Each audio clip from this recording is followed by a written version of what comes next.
What's up everyone? So in this video let's have a look at the Apple Watch Series 7. I'm not gonna say all new Apple Watch because it has almost the same design as Series 6 and this time internal specifications are exactly same to same. Anyways, the aim of this video is to help you guys make a better purchase decision if you're thinking to pre-order this watch in upcoming days. So at Apple event we saw Watch Series 7 that has a slightly bigger display, and now the watch is coming in two sizes which are 45 and 41mm. Also, according to Apple, you can now use previous watch bands with these new smartwatches. With this bigger screen, Apple is now bringing a Qwerty Keyboard, which by the way was available before with an application from the App Store.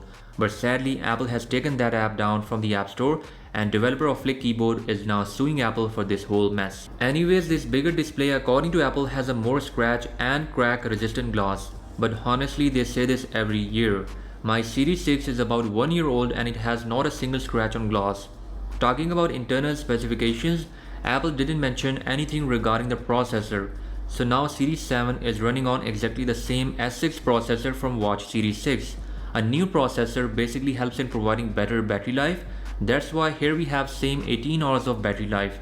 But they have made the charging time about 33% faster. The rest we have same blood oxygen, ECG and heart rate monitoring sensors.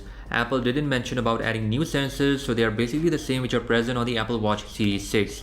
Pricing starts at $399 for the 41mm model and $429 for the 45mm model. So guys, that was about it for the Apple Watch Series 7. If you have Series 6, just don't upgrade right now. And if you have any older model, then now it's time to try out the Apple Watch Series 7. What are your thoughts? Do let me know in the comment section if you're thinking to upgrade or not. And with that being said, I'll catch you guys in the next one. Until then, bye bye.